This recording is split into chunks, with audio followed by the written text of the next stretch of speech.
It's the Bill and Scott Cubicle Show with Billy the Kid and Scott Payne. Cubicle Show. Cubicle Show. Cubicle Show. Cubicle Show! It's the Bill and Scott Cubicle Show. Yeah?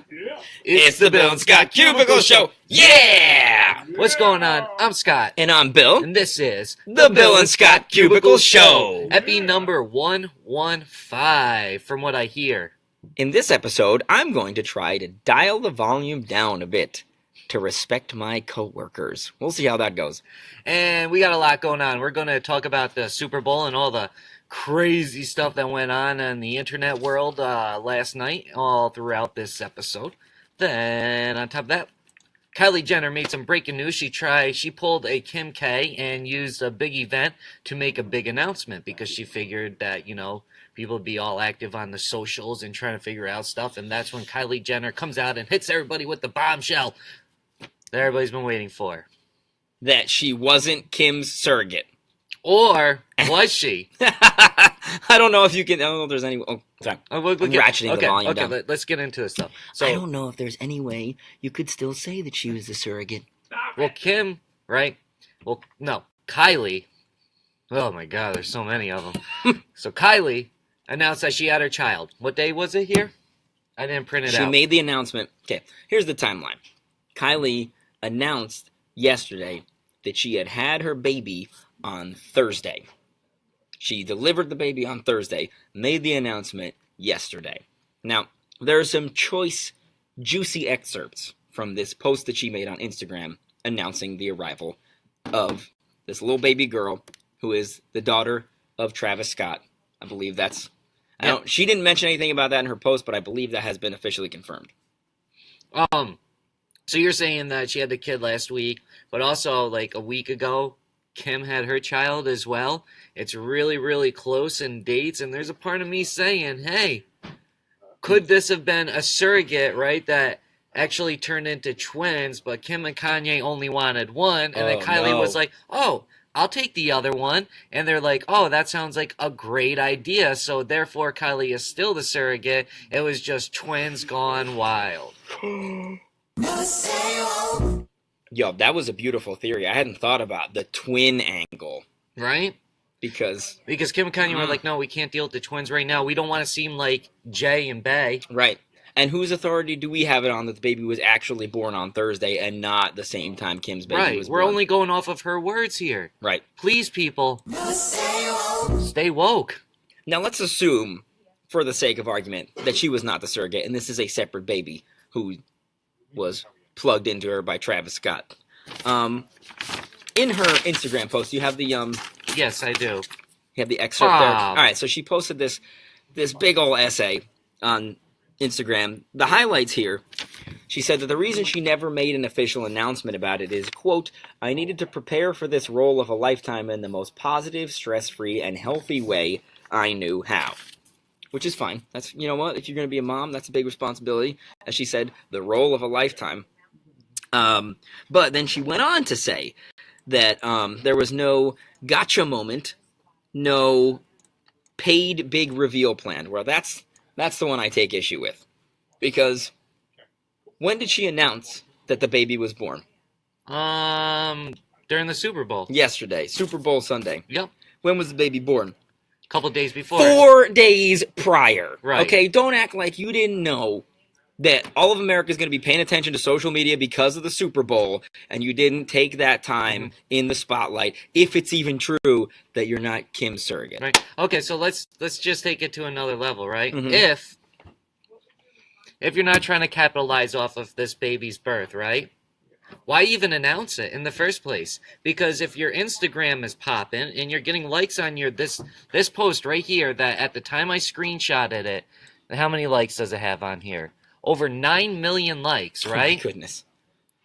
That was like when I screenshotted it. It's been a while since I screenshotted it, right? Likes equal money, which equal more money in her pocket. Mm-hmm. She didn't have to announce it there. That's true. She could have just never announced it. Yeah. She could have just waited until TMZ spotted her out with a baby. She could have waited 18 years, and all of a sudden somebody appears on Keeping Up with the Kardashians. Now that's the long con right there. Dang.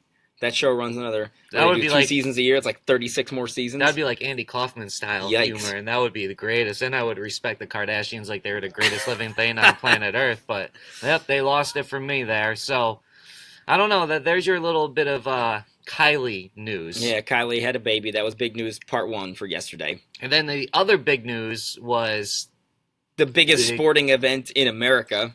It's called the Super Bowl. Maybe you've heard of it. Yeah, perhaps you've heard of it. Maybe you haven't heard of it. Some people call it the big game. Other people call it the bigger game. Some people call it the biggest game. It's the biggest game of the year. I like that you knew what I was going with that. All right, so anyways, I guess we're going to start off with, I want to just say, I told you so, I told you so, I told you so. Once again, I am right, bless you, with Balloon Pop. I'm just going to roll this clip real quick. I'm popping it. Pop this one. Okay. My eye was drawn to that one. Mine, I wasn't. Okay. Oh. Stephanie, pick up that piece of paper. Okay. Open it up, and then Bill, go over to Stephanie, and at the same time, I would like you guys to announce the winner of the Super Bowl. Oh, it says the Eagle. Yep, that's right. And success. Let me say, it was an honor to be the one to point to the balloon to be popped that had the correct name of the winning team in it. That was recorded January 29th, by the way? Posted January 30th. You can verify that right here on Jam's Facebook page. That is not doctored. That is legit. Yeah, you could go see the official timestamp. And it was recorded, like you said, like a day or two before I actually posted it on there. So it's there. I am 6 for 6. If you don't believe me with that, you can go back and look at the past years.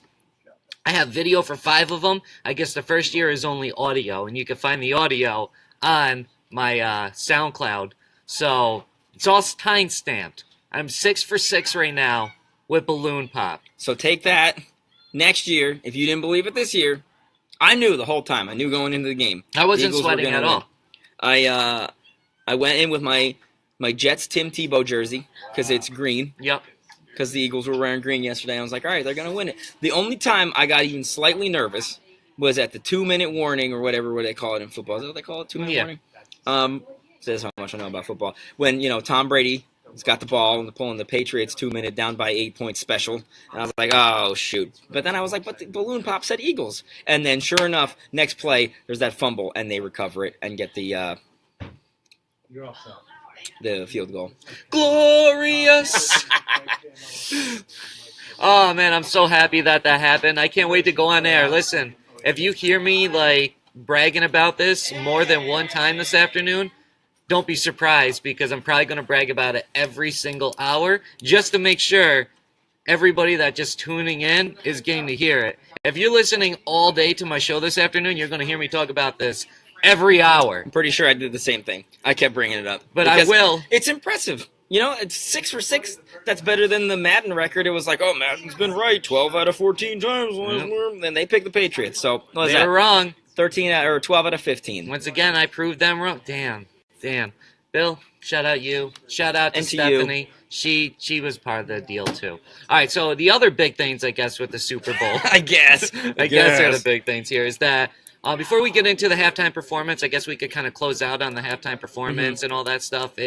Let's actually talk about the game for a quick second. Then we can move to commercials and get into all that good stuff. So the game ended. What was the score? Do you have the score? 41-33. I've got some fun facts, Tell historic fun facts about the game. If Please you're interested, so, my friend. All right, so Tom Brady last night became the first quarterback in NFL history to lose a game with 500-plus passing yards, 3 or more touchdowns, and 0 interceptions. Not in Super Bowl or playoff history, like NFL history, period. That was the first time that has ever happened. Nick Foles became the first first player in the NFL to throw and catch a touchdown in the Super Bowl.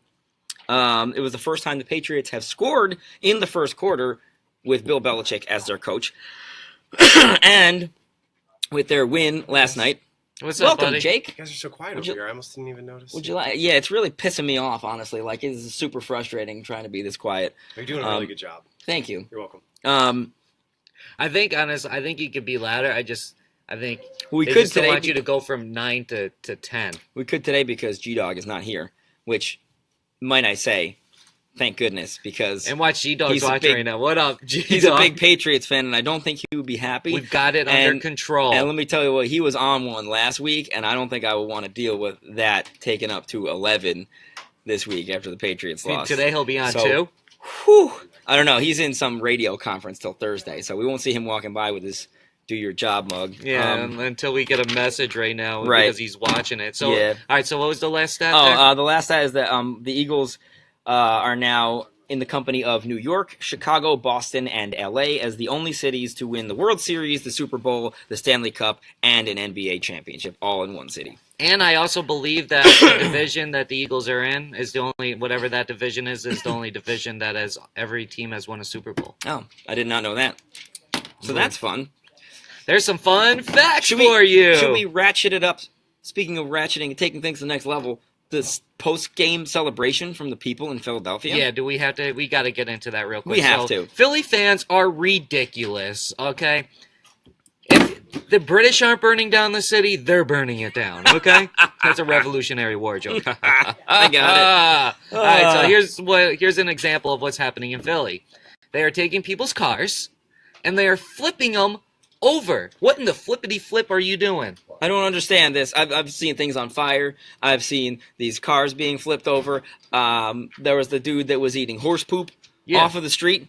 I don't understand the idea of celebrating by destroying your own stuff. Like, if these Philly fans went to Boston and started tearing things apart, that would be really rude, uncalled for. Totally rude. Totally unacceptable. But it would make sense in a weird way. Why would you do that to yourself? It's like, you're not going to walk up to Nick Foles and shoot him in the face and be like, yeah, we won. Like, that's, I mean, obviously that's a, to use the vernacular, that would be extra. But it's along the same lines.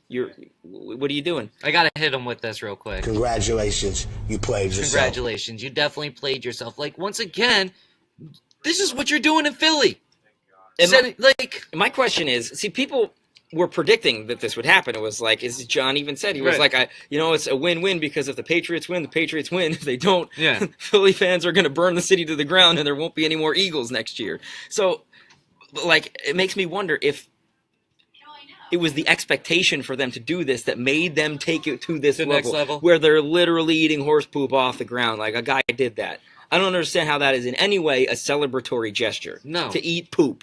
That's one of my favorite memes from last night is this one right here. It's like this little like baby sleeping, mad comfort, and you can't really see it right there. But it says like, why the hell am I going there? It says, how I sleep knowing I don't live in Minnesota and both myself and my family are safe from the Eagles.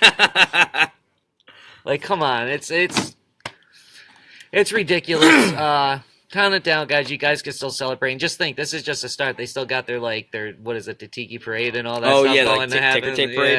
Yeah, God, dang. So also, the commercials went on. I didn't think the commercials were that great. Personally, my favorite was the one of the fake Crocodile Dundee guy. I was so disappointed that was fake. I thought that was a real trailer. And I watched the 2-minute trailer last week. Yeah, and then it was like, come to Australia. They had Chris Hemsworth, Liam Hemsworth, Hugh Jackman, Margot Robbie, Russell $27 million budget. Really? Yeah. That's insane. They come to Australia. Just make the movie. It looked funny. Dude, Melbourne, Australia is so lit. I can't wait to go. Like, oh my God. I'm not going to go to Australia. I would watch the movie. I don't know. Honestly, there's two places outside of like America where I would like to do radio. I would really like to do radio in London, UK, mate. Go hang out with my blokes. And, over in Australia with my mates. Oh, because man. I find those two countries very fascinating. So when I saw that the commercial for it, I was like, that's my destiny. It's calling me. I just need to pack my bags and leave. So if you don't see me here, just one day I'm gone, it's because that commercial really inspired me to take off to Australia. I thought the best commercial was actually multiple commercials. The Tide campaign, that especially when the first one with David Harbour, I was like, I like David Harbour, he's funny. And then he's like, what kind of commercial is this? I was like, ooh, meta commercial commentary. And then I laughed through that, but then when the Old Some Spice people may guy not know showed what up, meta is. Do you want to explain? meta is like, when it's sort of like self-referential. You're referring to the thing that you're in. So he was referencing Super Bowl commercials in a Super Bowl commercial. Then when the Old Spice guy, the I'm on a horse guy, showed up, and it was like, oh, but it's actually a Tide commercial, and he was sitting on the back, I freaking lost it. And from that point on, every time it was like, ooh, is this going to be a Tide commercial? And sometimes they were. Actually, my roommate AJ, who I am referring to by name because he says he watches the Cubicle Show religiously, he did a tweet that got. Oh, did he tweet? Let me give you a little tweetage here too, AJ. There we go. What did he say? I can't. There we go. The light was. He said Tide has already won the award for best Super Bowl commercials, and it isn't even halftime. And this thing like blew up. I mean, in local sense, it got 22 retweets and 98 likes, which is more than that's pretty good. Any tweet I've ever done has gotten. So shout out to AJ. Thanks for watching. But yeah, that was my favorite. The part of great the commercials. AJ tweet. Then other than I really didn't care about the commercials. I thought they were pretty whack, to be honest with you. I thought that one, like Dodge Ram and Martin Luther King one, was very in poor taste. Like that had, I don't see how they link those I usually two together. tune out during those really somber car commercials, the ones that one Jeep one made fun of. They called them What's AJ's Twitter manifesto. handle? It's at Original Panda 2. Okay. So you can follow him on Twitter. It's funny because he got all those reactions and not a single new follower. That's how it usually works. I do think the Tide commercial was the best commercial since like 2009, though. I thought that was amazing. All right, so we got to get into Pink. She did the national anthem ahead of time. Really great. She was sick though. Had the flu, which is extra impressive. Just going to move things along here since we're going kind of long right now. Anything you want to say about that? Yeah, I just want to say it was like, she was a little flat at one part. She didn't quite hit the high note, and I was like, because she had the flu. Well, that turned that really good performance into like, wow, that was amazing. Yeah. You're sick when you can still do that when you're sick. Halftime show. We got to get into this. We got to spend Justin Timberlake. Personally, I'm just going to say straight up, wasn't the biggest fan of it. I think Justin is a good artist, like a very great artist, and I don't think his halftime show was the level of performer Justin Timberlake is. I thought the only worst halftime show was Beyonce in 2013, like in terms of the last like 7 or 8 years or so. I thought it was Beyonce's was like she made a lot of news with hers. Yeah, she did, but it still wasn't that good. Beyonce makes a lot of news with everything she does. Flame broiled take right here. Beyonce is super overrated. She did a lot of things that got people talking. What did Justin do to get anybody talking? Well, he didn't do he wore a deer shirt and he wore some camo pants. That got some people talking online.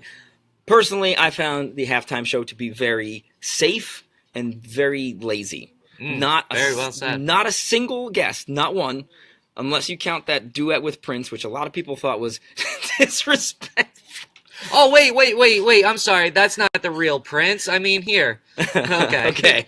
A lot of people found that to be disrespectful because even though they were playing in Prince's hometown of Minneapolis, Prince once said in an interview in 1998 that duets with dead artists are the most demonic thing imaginable, and then it would never happen with him. So that's why people were all up in a tizzy. I thought it was nice. I thought that was the best part of the I think show. If people thought that wasn't going to happen, like it's in his hometown, if you didn't think there was going to be some type of Prince thing happening, you are bananas, bonkers. Your screws are loose. All right, number one, his estate, I guess, his like house, it's like right off like a major highway and everything, and it's all lit up in purple. And think about it, all the celebrities that we know in New York and in Cali, we know they live in the hills or they live in whatever part over in Hoboken, New Jersey or wherever, you know what I mean? But they're not highlighting their house. Right. Prince's house is lit up in purple so people know he's there.